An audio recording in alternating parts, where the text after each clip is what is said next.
Dome Authority meeting to order. Before we get to the minutes, I would like to just recognize Blake for his last 2 years of being the president of the Fargo Dome Authority, so thank you for your time. So. Yeah, all right. That was the Nixon years. Well, we had the least amount of events, but we made the most money. Revenue-wise. So, I mean, that's, I don't know, what you got to figure out which one that Banking goes to. connection, yeah. All right. So, thank you for that. With that, we have the agenda in front of you, and there is one addition that I'll make to it. Rob will, it's a very lengthy explanation. It has to do with a capital project emergency, something that the city paid for, but it turns out it's a Fargo Dome responsibility. So Rob has a plan for that. So we'll add that to the agenda. Is there any other additions? Motion to approve the agenda. First by Dan, second by Dave. All those in favor say aye. Aye. Opposed, same sign. Motion's carried. All right. So you have the minutes in front of you. I'd ask you to look through them, and if there's no changes, I'd entertain a motion to accept them. So moved. First by Nancy, second by Troy. All those in favor say aye. Aye. Opposed, same sign. Motion carries. Is there any old business in front of the committee? Hearing none, new business, we will go to the general manager report. Rob, go ahead. All right, page 4, we'll start off with the financials. As always, the month, which is for this time, April 2022, is on the left-hand side of the page. Year-to-date is on the right-hand side of the page. So for the month of April, we had 11 events with attendance of just over 40,000, compared to a budget of 10 events with attendance just over 45,000. We had total event income of just over 384,000, or about 50,000 below the budgeted 435,000. And we had expenses, indirect expenses of 364,000, which was about 21,000 above the budgeted 343,000. So for the month of April, we had a net surplus of 164,000, which is great. However, that was below a budgeted 232,000 by about 68,000, which will be explained here very shortly. On the event income side, the concerts were about 98,900. Or 99,000 below budget, which this would be example A of why budgeting in this industry is a little weird or difficult. As you recall, so we had the 2 concerts, Shinedown and Mercy Me. But as you recall, when we budget, we basically just do blanket events, 8,500 attendees, X amount, about $145,000 each, because we don't know what type it's going to be. So for March or for April, it was a Shinedown concert, which great per caps, but 5,500 people, so below budget that way. And then the other one was Mercy Me, which was no alcohol, but again 5,500 people. But again, when you take it against that budget, it says it's down. But so just as we always point out, those challenges there. On the family show side, the Shrine Circus, it was the first time we had that since 2019. And as Susan pointed out in her conversation on the budget presentation earlier this month, that's one of those events that really popped, and a lot of people showed up. Per caps were great. Would love to think that that's going to be the case going forward. However, we budget cautiously, so we look at that and didn't necessarily adjust fully, but we were above budget, almost $50,000 for that. And the Sanford Employee Recognition event was not budgeted. That happened was about $15,000. So all told, about $51,000 below budget on the event income. On the expense side of things, labor was a little slightly below budget, more so as we have one full-time position open in our food and beverage department. That's the contracted position through Spectra. As we continue to try to fill that, try to find interviews, but we are experiencing what everybody's experiencing. It's very difficult to find qualified candidates or candidates that even want to come and work for less than six figures. It's interesting. On the general administrative, about 4,500 below budget there, with the professional services expenses due to the related insurance work. And then on the operations side, about 12,000 below budget, or above budget, sorry, on that, with higher steam costs. Obviously, it was a cold month as well, but obviously the increase as well, and some additional equipment expense on repair store wheel loader. Questions on the month? Hearing none, then for the year-to-date through the first 4 months, then we've had 135,300 people at 35 events, which is slightly below the budgeted 39 events and 156,000 attendees.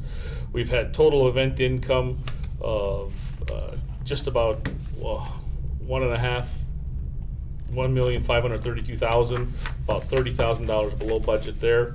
Expenses also running a little higher, but as we've talked about, running about $124,000 above budget at $1,630,000.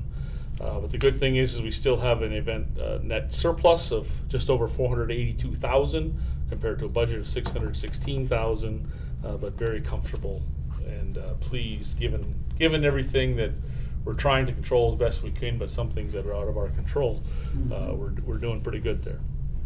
On the event side, we're about $152,000 below budget. On concerts, again, that's the bulk of it. There's also, we've run 5 concerts through the budget. We've had 5 concerts, which means we technically really only have 1 more concert plus 2 smaller shows to run through as far as the budget goes.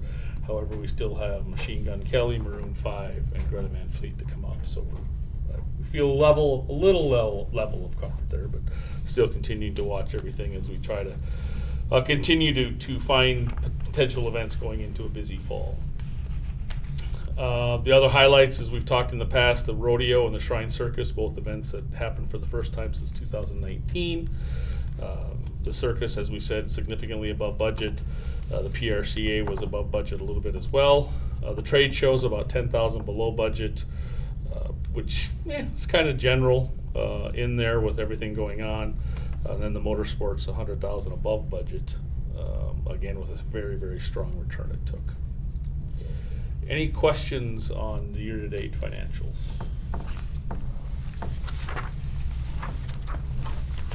Okay.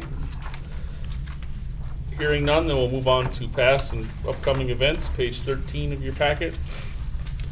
Since our last meeting, which was on April 26th, Border States is on there. They weren't in the arena, however, they did utilize the 200 level, the lobby, and I believe part of the 100 level meeting rooms. So they were in here. Moved in on Sunday, May 1st, and had their event May 2nd through May 4th. And then in the Gate City Bank Theater, Paw Patrol made a return to the Fargo Dome. They were last year in January of 2020, had 5 very successful shows on Saturday and Sunday, the 7th and the 8th. Everybody seemed very pleased. It's been an ongoing theme over past meetings, but you'd asked about it. Actually got Susan received an email from their show manager who was settling on how wonderful everybody thought the backstage area was, and how they're going to be very spoiled, and it was going to be interesting when they had to move on to their next facility. Then on Saturday, the 14th, NDSU was in here with their spring commencement 2 ceremonies. They started moving in on the 11th and rehearsing on the 12th and 13th, with the ceremonies being the morning and early afternoon on the 14th. They moved out quick, and the Fargo Marathon returned. They were here in September of last year, if you recall, with a schedule change, but they started on Monday the 16th with the cyclothon that was over at Buffalo Wild Wings. On the 17th, Tuesday, they had their dog run that was here at the Fargo Dome. 18th was just kind of a finished setup and off day, and then the 19th was the youth run, the 20th was the 5K, and the 21st were the rest of the runs. Attendance was down, some even from this past September, which they're seeing nationwide all over. As a reminder that this was the second year that this event has now been purchased by a company out of Boston. So it's no longer really a local company. It was still managed locally this time by Mark Knutson. However, he is aware that doesn't really have a local tie anymore, and the profits of this event aren't really kept local. They do the Shoes for Kids challenge on the 5th, but the rest of it is no longer really benefiting charities in Fargo. It's being taken out by the owner out of Boston. So there could be some contract changes moving forward as they look at this, and some less sponsorship in kind dollars given on that. That moved out of the building the evening of Saturday the 21st. And the operations started to convert over, and we had the Fargo Public Schools graduations this past Sunday. They started setting up and moving in on Thursday the 26th with rehearsals that afternoon, and then the early morning or the morning of the 27th with the 3 Fargo Public Schools ceremonies happening this past Sunday, noon, 3, and 6 between North, South, and Davies, which brings us to today. Any questions, comments regarding past events from board members? All right, hearing none, then moving forward, actually next week already, we have Happy Harry's Rib Fest, so they'll start marking the lot actually tomorrow or later this week, and Tents and Events will actually start setting some tents up to get a bit of a head start since we don't have an event the weekend before this year. Full setup will begin in earnest next Monday, and the event kicks off at 11 a.m. Wednesday the 8th. And we'll run 11 a.m. to 11 p.m. Wednesday, Thursday, Friday, Saturday of next week, June 8th to the 11th. While that's starting, the mechanical side of the turf replacement, the minor mechanical repairs they're making, they'll be in later this week to work on the mechanical side, repairing some of the rollers, different things such as that. Late this week and all of next week. And then the football turf or AstroTurf will come in and start replacing the turf surface, or putting in the new turf surface here the week of the 13th of June. And I do not have an estimated timetable for finish there, but last I heard they're looking at probably 2 crews, so they should finish up by the end of June.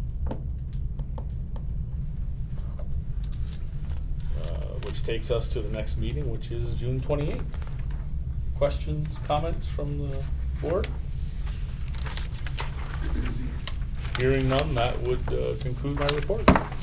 Mr. Chair, the April finance, or the financials for April and year-to-date were received at the Finance Committee and Building Committee. They were approved as accepted, so at this time I would make a motion to accept the April financials as presented to the Fargo Authority. Second. Okay, I got a first by Dave, second by Rick. Troy? Yes. Rick? Yes. Mike? Yep. Dan? Yes. David? Yes. Blake? Yes. Nancy? Yes. Thank you. All right. All right, so we'll go to 3B, committee reports. David. Yeah, B1, the 2023 budget. I can't do justice with respect to the detail that Susan and Zach put into the budget, but they did provide the packet ancillary to the primary packet over here, and so I will go over the very first page, and certainly if there's questions that comes about, certainly feel free to ask. But the 2023 budget was presented at the Finance Building Committee and was accepted as presented, what you're looking at right now, and you can see on the very first page of what it is, what we're looking for 2023. Some of the highlights is the unknown for expenses, or building those in for what will be anticipated for 2023. So that was presented again and accepted. Is there any questions on the budget? Again, I wasn't the author of this, and Susan Zach did a nice job at detailing this, so if you have questions. I have a question. Okay. Just a quick question. The wage increase, or COLA, whatever you want to refer to, CWA increase, does that come from the city of Fargo? Yes. The number, That's what 3.5? It's not official yet, But that's what what they're using for their proposing. budgeting? And then whatever they end up using, we use. Okay. Any other questions with respect to the budget or the budget for 2023? That does have to be accepted at the board level. So, at this time, I would make a motion that the 2023 operating budget be accepted by the FDA. Just operating or operating in capital? Well, I was gonna do operating, the budget presentation. Yes, we could do the capital budget too. You wanna do? Okay, it's up to you. some- Let's just do the operating, then we'll do the capital Okay. after that. Second. So moved. Was there a motion? Who was the second? Dave made the motion. Dave made the Okay. motion. And this is for the operating budget. Okay, and Blake, you seconded? Rick did. Rick did, okay. Sorry about that. Nancy? Yes. Troy? Yes. Rick? Yes. Mike? Yes. Dan? Yes. David? Yes. Blake? And moving on to project updates, that would be, project. Did you wanna do the capital budget first? He's We- holding up for a reason. No, I'm not. No, I'm not holding off for a reason here. I lost track that the operating, the capital was in there also, so, Page 20. thank you. On page 20 is the capital budgets for 2023. Probably the best synopsis or recap. I can find the page is on page 23. The total capital budget for 2023 is 5.2. The majority of that is roughly 4.7 of that is made up between electrical, which is 3.7, and then a capital payment number 6 on the video boards, which is $922,000. That was reviewed and discussed at the finance committee and the building committee and as accepted. So if there's any questions, certainly is the forum to ask. Hearing none, would there be a motion to accept the 2023 capital budget as presented? So moved. Second. Second. Got Dan? You were second? Yes. He was first? Okay. Yeah. Moved by Dan, second by Rick. Okay. Nancy? Yes. Troy? Yes. Rick? Yes. Mike? Yes. Dan? Yes. David? Yes. All right, and then going on, the 2022 capital project carryovers, Rob walked through that. There was, Rob provided an overview of the capital reallocation, request funds from capital projects in 22. See the attachment, and that's on page 18. If you go to page 18 in detail, Rob provides what the reallocations would be for certain projects. I could go through and list all that stuff, but page 18 has the detail on that. That was accepted again at the Finance and the Building Committee.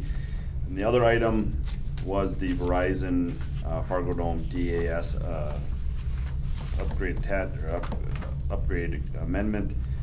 The DAS upgrade amendment, Rob provided an overview of the fourth amendment to the agreement between Verizon Wireless and the Fargo Dome. Rob noted that last summer the committee approved the third amendment to the original agreement of 2022 between Verizon Wireless and the Fargo Dome. That included an upgrade to the system to 4G. Since that agreement was approved, the upgrade has not been completed, and Verizon has replaced the drawings that were presented last summer with new drawings and a plan to upgrade G4 and add some G5 as part of the fourth amendment to the agreement.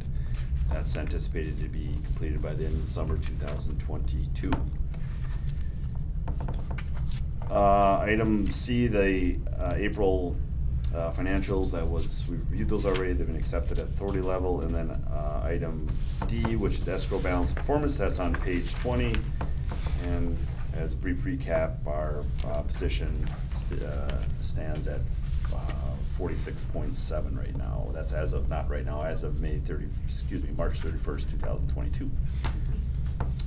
So with that, Just have a question or comment.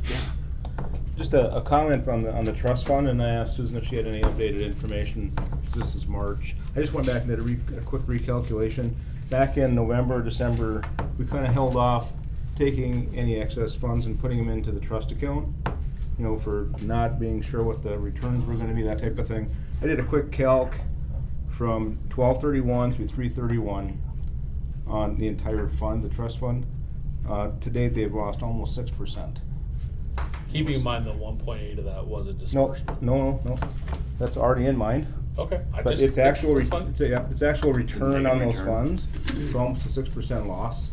So I just, running the numbers, if we had reinvested the 5 million, we'd be at $300,000 shorter than we are Shorter today. than what we were before. And I'm sure April and May Not are gonna be good. not as good. But if As they we're were. 2 years out from needing the money, Yep. I mean, we would have missed out. on Absolutely. potential. So, now if we reinvest at the right time, it'll be great. But Yeah. in the meantime, we saved ourselves some money. And I have no idea what April and May are looking like, but I'm guessing not so good. At least April's not gonna be good. Other than Thursday and Friday of last week. Well, that'll make I don't up know for what it. happened to today. That'll make up for It made up a so- little bit of it, but not at all for sure. So anyway, it was just a comment there because, we kind of made that election and so far so good on that. So, Mr. Chair, that would conclude the Finance and Building Committee report. All right. We don't approve those. You do approve the report. He's making the motion, so you don't need a second because Okay. it's coming from the committee, but you All right. do take a voice vote Okay. or a roll call vote to approve the overall report. All right. Nancy. Troy. Yes. Rick. Yes. Mike. Yes. Dan. Yes. David. Yes. Woody. And, since it was also included the 2023 budget, just a couple of comments as we talked a little bit about at the meeting last week. It is a very slim, we'll call it a break-even budget, going forward with a surplus of, $10,000. You've seen the highlights in the budget presentation and read through them. We've obviously had large increases in expenses, whether it be the insurance, the CW, the competitive wage adjustments, utilities, heating and cooling, along with maintenance agreements, things such as that.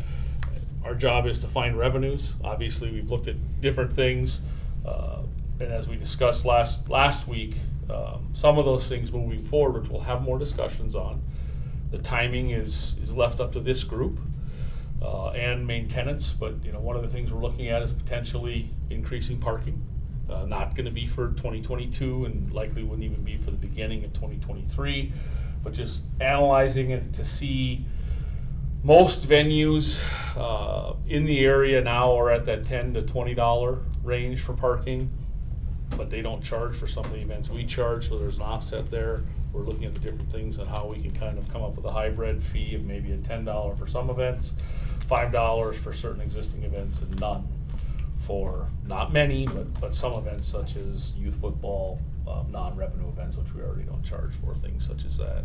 The other one, obviously, is looking at food and beverage. We do raise prices periodically on a lot of events, but also looking at events that there might be some revenue generation at. Frankly, it's alcohol at NDSU football.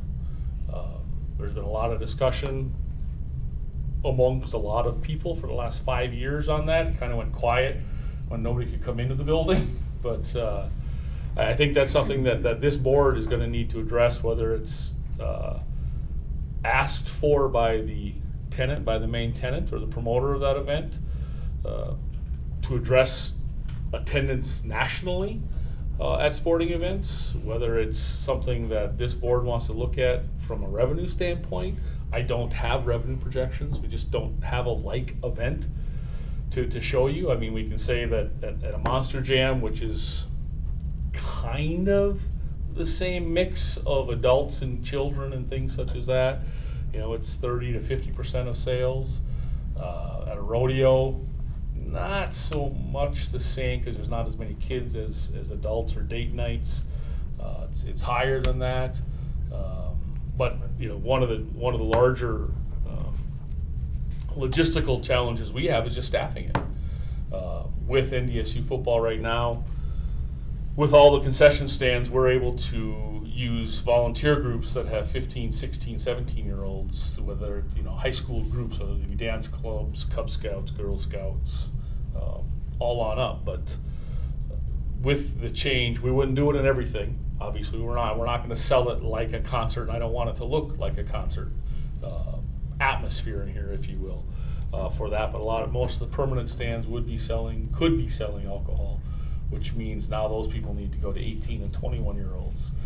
So it's taking that 180 to 200 people that we really don't have an age requirement on, to saying, okay, 60, 70 of those now have to be 18 or 21 years old, 21 to dispense, 18 to sell.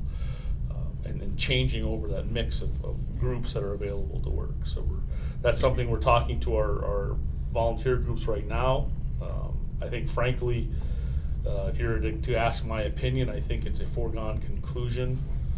Well, it's up to this board, but it's a foregone conclusion that a request or the conversation's coming. It's a matter of when in the next, this season, the 23 season or beyond, that it's gonna happen. What would your, obviously a lot of things floating out there, what would the ramp up time that would be ideal for staff to get ready for it? So if we said, if it came about and said it was, parties are nodding their heads, that yes, I mean, if they're nodding their heads in July, would a ramp up time for September of 22 be too soon? Or- At some point, you just gotta make the leap. Yeah. So it's conversations we're having now with anticipation. If it doesn't happen, it doesn't happen. We still need the groups, and we still have the work for the groups. They still can make a decent amount of Right, money. I'm just thinking from a chronological step is the. Well, the lease agreement currently is still a 1 year, so I'm assuming I'll get the revised or the requested revisions back from NDSU this year, or this month, as it is a July 1 to June 30 document. So it would be on this next, So it'll be decided soon. well, it could be, but however, don't recall that the existing lease agreement just simply states that as of right now, it won't be sold. Alcohol will not be sold in NDSU football unless agreed to by both parties. So that could stay that way, and you make the decision in August to agree to it. As long as both parties agree. Yeah, Right. both parties need to Yeah. agree. So it's not a real hurdle in the Okay. lease, so to speak, or the language. The Fargo Dome through our food and beverage operations has a liquor license that we can sell alcohol and everything. There are certain events we choose not to, such as Christian contemporary shows, things such as that. But it's been the agreement between the two parties in charge. Shall that be NDSU and the Fargo Dome Authority not to do it at NDSU football? And from an athletic department standpoint, we're at the point where we've gotten through the approval process of having permission to pursue it. It's just a matter of looking at it from all angles with Rob and his challenges and making sure that if we do it and when we do it, it's done in a way that doesn't impact fan experience or Rob's operations. So we've been having a conversation probably for the last 4 months about how we do it, what the challenges are, Looks like. what do we need to consider. So it wouldn't be a conversation that starts today and we have 3 months to get it done. We've had enough conversations where we still have answers that we need to get, but to the point where it's not going to be too much of a debate on whether or not we want to do it. And there's been requests from Fargo to myself and Bernie to NDSU to say, okay, NDSU is it's unique in the situation where NDSU is in charge of the ticketing for their events. So they're in charge of seating people, they're in charge of where people sit, they're in charge of the ramifications to ticket holders for unruly behavior, which they have that in place now. And it's one of those things of, okay, is there anything that you as the promoter of the event and the decision maker on the ticketing of the event need to enhance or ramp up those policies should we have situations where we're reporting to you the section, row, seat number of areas where we've had issues, which we have done in the past and they've worked well with us, whether it be the student section, whether it be season ticket holders, or even just corporations that have tickets to give out to other people. But those are the types of things that we're thinking about as well as we move forward with any of those instances, as well as the staffing, the availability of it. I brought up, how does this affect if you can purchase inside during the event? Do you need 5 hours outside? There's always going to be a tailgating period, but does that tailgating period stay the same? Does it change? All those things. And I think the important thing is that it's whatever whatever policies or agreements or decisions are made, they're living. That they're subject to change. It could come up and it just doesn't work. It becomes an atmosphere that nobody wants to be a part of. We take it away. It says, well, we need tweaking, whether that's changes to the tailgating air times, changes to those policies, changes to the alcohol availability issues or times, different things such as that. You know, it's probably worth keeping in mind, there's a lot of people that go to tailgating that don't go to the game. Correct. So that's their whole, game experience is the tailgating. So they probably wouldn't agree that you should take away some of my time because there's gonna be beer served inside. I think that's fair, and I guess I'm being rude. I'm not intentionally being rude. Those are fans that we're not we're not monetizing. Right. And Fargo Dome is about monetizing the people that are here for the revenue we derive out of NDSU football games. So I understand what you're saying, Yeah. but I respectfully say. I know what you're saying. Question. Yes. So maybe I wasn't listening closely enough, Rob, but is it, so NDSU is one of the parties that makes the joint decision. Is it the city or the Fargo Dome Authority that makes the other side of that decision? Fargo Dome Authority would be the initial one. Okay, I was just curious about that.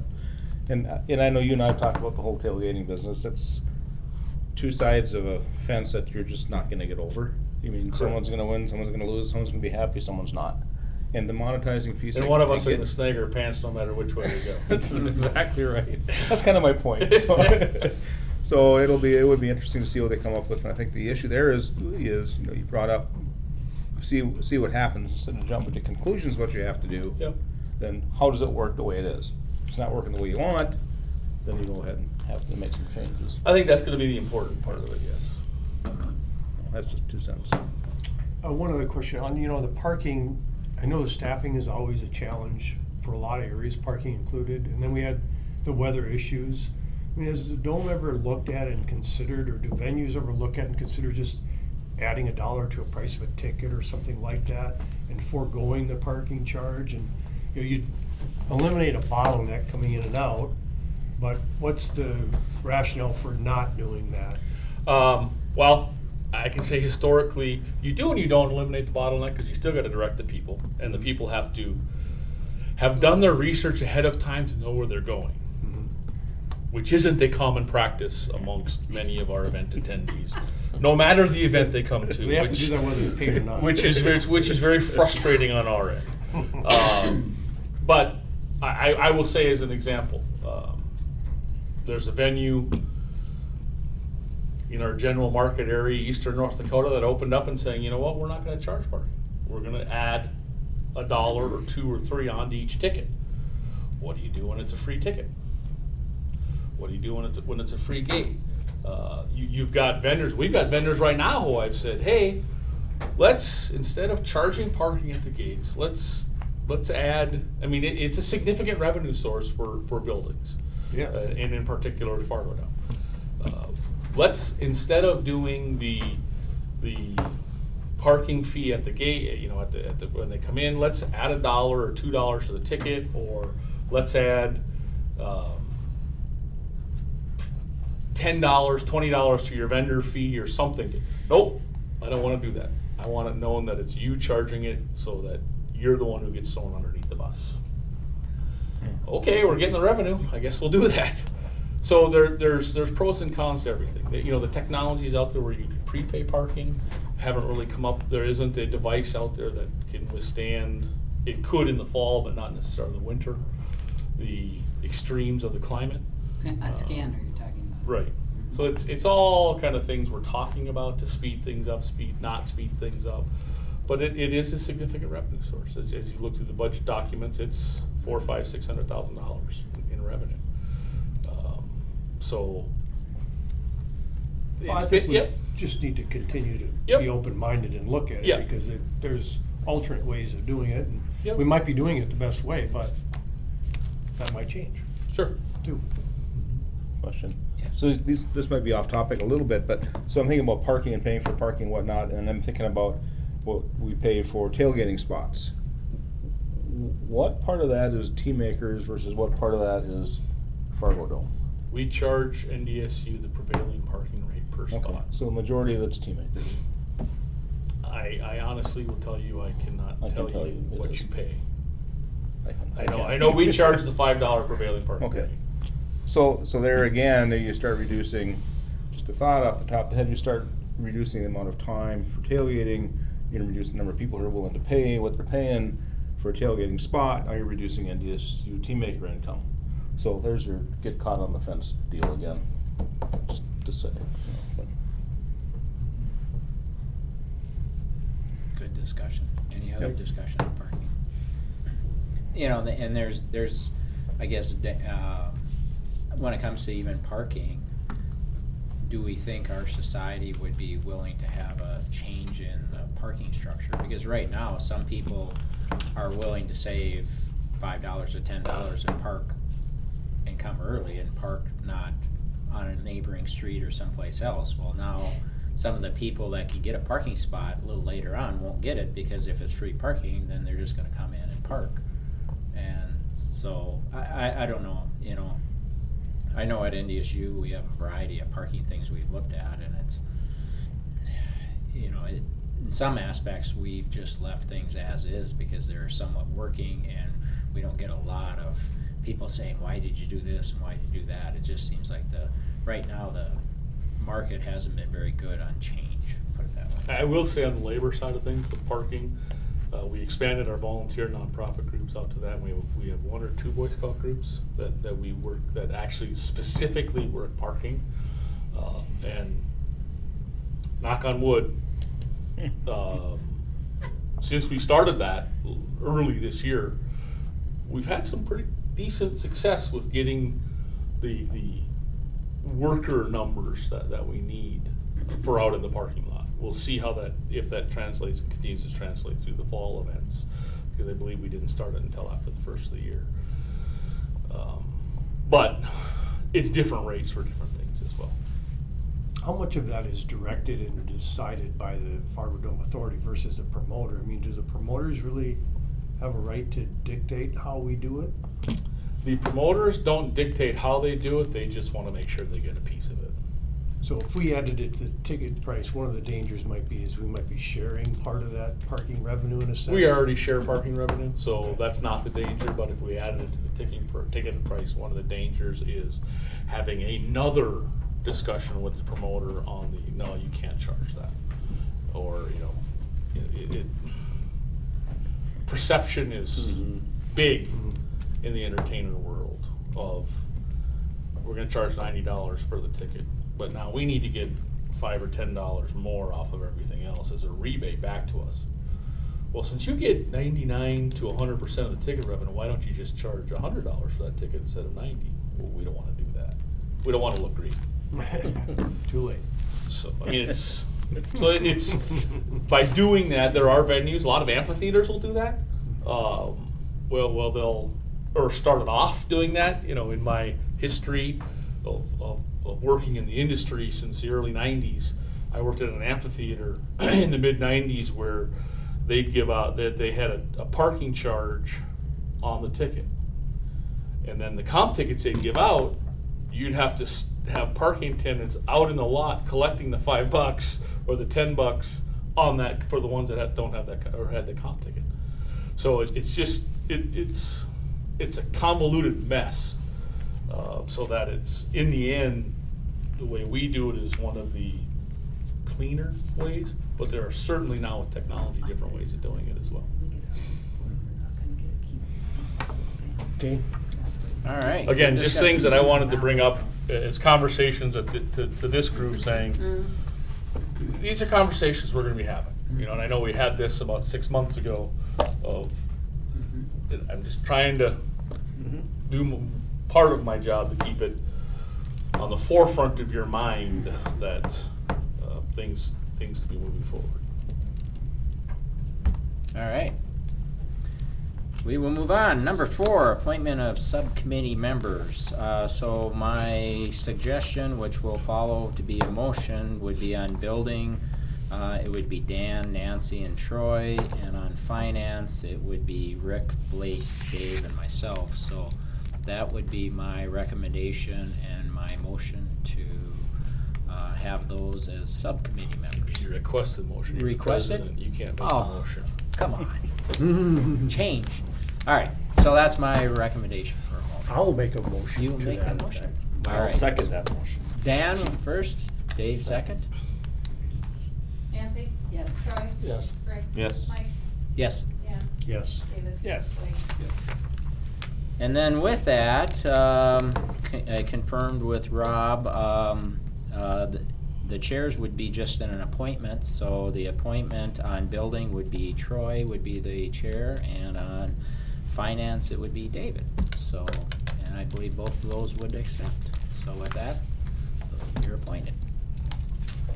With that, number 5, additional items. I'll turn it over to this capital project emergency city. All right. For those of you who don't know, put me into that category up until about a year ago. There's a lift station on the northwest corner of this building titled Lift Station Number 28 within the city of Fargo.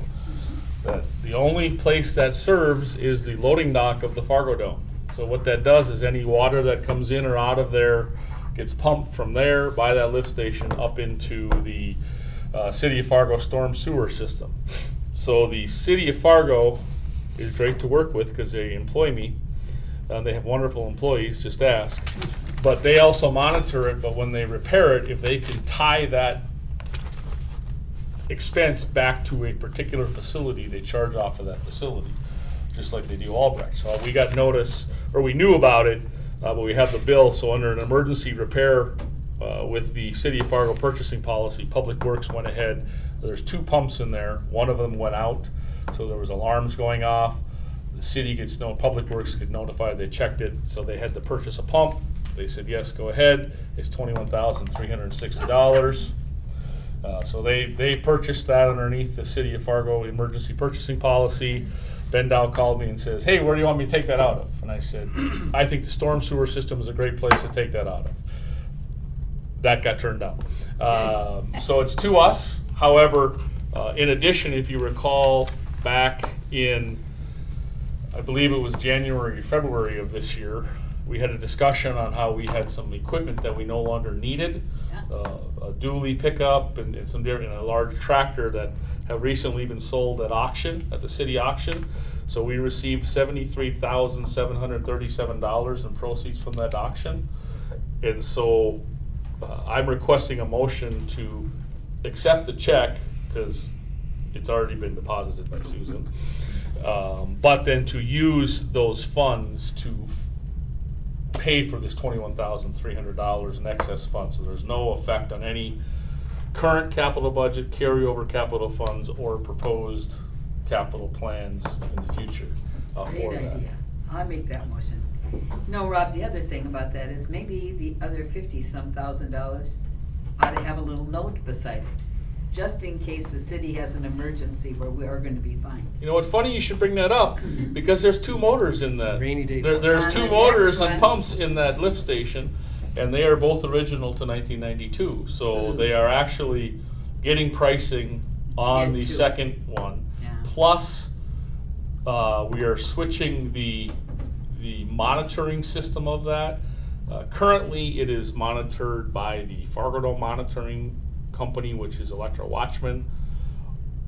An alarm goes off, Electric Watchman gets notified, they start going down their calling tree. Nobody answers until they call Rob at 1:45 in the morning.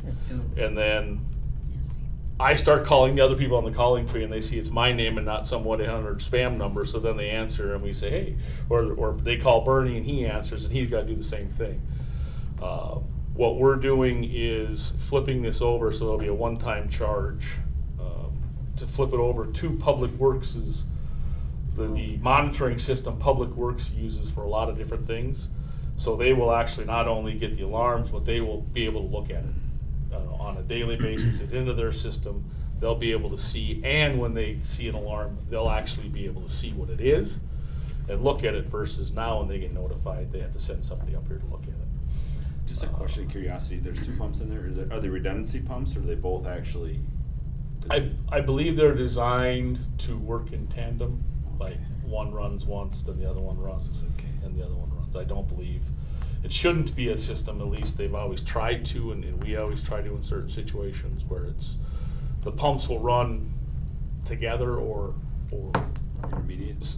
switching off versus one running the whole time, one sitting there for 6 months not doing a thing, and then all of a sudden, hey, I need you to run. Oh, I'm a little out of shape. So, And those were added as a mitigation, flood mitigation after the dome. no, this flooded. one was original. This Original, one okay. was, this one was put in 1992, the lift station. I thought it was part of the mitigation, but it was, that this was original to the way it was designed to pump it, because obviously the loading dock and the floor sit 17 and 19 feet below grade, which is actually lower, I think. Definitely lower than the piping into the storm sewer, but lower than the storm sewer, so that water has to get pumped up and go through, so. Got it. You need a motion for that, or you got a motion right there. Got a second? Second. Second by Blake. So roll call, Manzi? Yes. Troy? Yes. Rick? Yes. Mike? Yes. Dan? Yes. David? Yes. Blake? All right, that concludes the additional items. If there's nothing else, we're adjourned.